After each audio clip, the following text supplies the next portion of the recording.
Hi, Roy here on my channel Roy Reads Anything, which is about old books that are strange or interesting or just weird, and coming to you from a self-catering holiday cottage, hence the log, because it's got a log burner. Seemed to be a very attractive feature of places like this. And another thing that self-catering cottages often have is a small selection of books, and this cabinet has books in it. I think if this was the only reading matter I had, I'd live. There's a few thrillers, there's an Ian Banks novel, and there's some James Pattersons, but I guess if I owned the place, I'd probably use them on the log burner to start a merry blaze. And I did actually read one as well. Where's it's gone? Yeah, so as well as this, what looks like a kind of 2 handfuls of chunky hardbacks purchased fairly randomly to entertain the inmates of the cottage, probably left by another person, Muriel Sparks, the Devil's, what am I talking about? The driver's seat. I read it so quickly I didn't even pause to see what it's actually called. The Driver's Seat by Muriel Spark, which is only about 100 pages long, and not read any Muriel Spark before. It was great. It's dark, it's funny, really quite unsettling, sort of playful. It's also one of those stories where there's very little you can say about it without doing spoilers. So I'll say nothing except that I recommend The Driver's Seat by Muriel Spark. Best to plunge into it. Don't read the introduction. Don't read the blurb on the back, which is completely misleading anyway. Just read it. Yes, do actually read the book. So that's something I read while I was here. And we also been out and about. We found an Oxfam shop in a town called Helmsley, and there did buy some things. So got an H. Rider Haggard book. This was in a sort of cabinet behind the counter. Wasn't expensive. I think Haggard was such a huge bestseller at the time that he had loads of his books around. I've actually got a copy of She in the same sort of edition. So that was one reason I got it, because I thought it would go nicely on the shelf alongside She.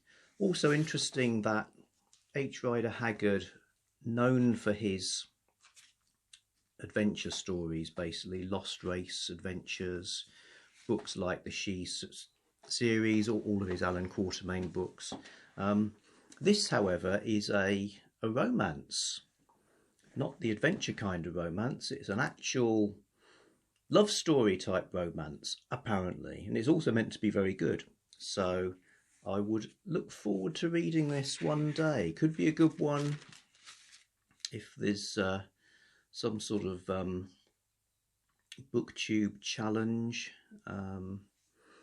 for romance reading. I could slip this in, H. Rider Haggard.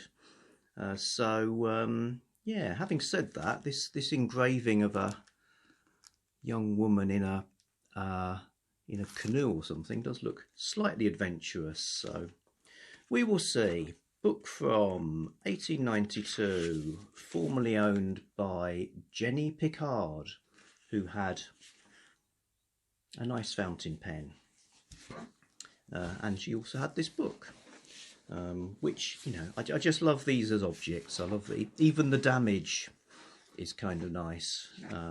So Beatrice, or as I learned from a video on Ursula's Odds and Sods channel, in Italy it's Beatrice or something more like that. So yes, that's what I got.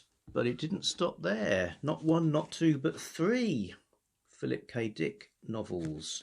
So all SF Masterworks. Not got many of these. These are in nice condition, so it's pretty attractive to pick them up, and it's for charity anyway. So Martian Time Slip, Veilis, and A Scanner Darkly. All books that I have read before, and also Dick novels I could well imagine reading again. So getting them in these nice editions, that was a win. Yeah, Scanner Darkly, really interesting kind of drug. All of Dick's stuff is about sort of altered realities, or sort of the uncertainty of reality, and how it cannot be as it seems. You know, even your own identity within reality might not be as it seems. Scanner Darkly I've actually found quite moving, because it's also based on some of his sort of real life experiences and his friends in the kind of drug subculture. Made into a film, which I thought was okay. That's something Duncan's looking at on his Back Away from the Donkey channel, as in Philip K. Dick movies. I don't know when he's going to get round to that one. Veilis is like perhaps his masterpiece of science fiction. He's really talking about his kind of how reality really changed for him in a kind of visionary experience, and he's turning that into fiction and sort of writing fiction as a way of understanding it. Martian Time Slip earlier, can't remember much about that one, to be honest. Mars, a desolate place, forgotten by Earth. Isolated homesteaders huddle along the lines of the great canals, in thrall to Arnie Knott and his plumbing union, which controls the vital water supply. Cott's manipulations poison the lives of those he draws to him. Blah, blah, blah. Okay, yep. Not really sure what's that about. The terror and the humour are fused. It is this rare quality which marks Dick out. Creates a world irradiated by schizophrenic perceptions, and moves with frightening intensity and hilarity to an elegant transcendental finale. So yeah, probably not read this since sometime in the 80s, so that's good. And there was this, detective stories from the Strand magazine. So the Strand magazine, Victorian periodical, super famous for being where Sherlock Holmes first appeared. And that's the point of this book, really. It's like, yeah, Sherlock Holmes, but they had loads of other cool detective stories as well.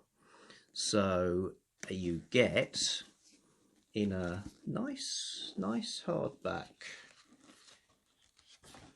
edited by Jack Adrian, who's usually can be relied on for interesting introductions and that kind of thing. Foreword by Julian Simmons, and it's divided into sections. There's an overall intro, and then these sections, each of which has another little intro as well, with stuff about the authors. The Great Detectives is the first bit. Legal Niceties, a couple of law-related stories. The Twist, 4 stories there. Rogues, Knaves and Fortune Hunters. Mostly Murder, and it finishes up with The Master, with 3 Sherlock Holmes stories by Arthur Conan Doyle, I guess because you kind of can't not have some Holmes in a collection of Strand stuff, and a pastiche as well by Ronald Knox, which I've not read. So I'd say overall I've probably heard of about half to a third of the authors. So for instance, in that Great Detective section, G.K. Chesterton I know, with his Father Brown stories. Agatha Christie, yes, I have heard of her, but not A.E.W. Mason, E.C. Bentley, H. Warner Allen. I'm not sure, you know, these could well be new to me. So it goes on. There's a story by Sapper, famous for his Bulldog Drummond stuff. I have read short stories by him as well that aren't Bulldog Drummond. Pretty good.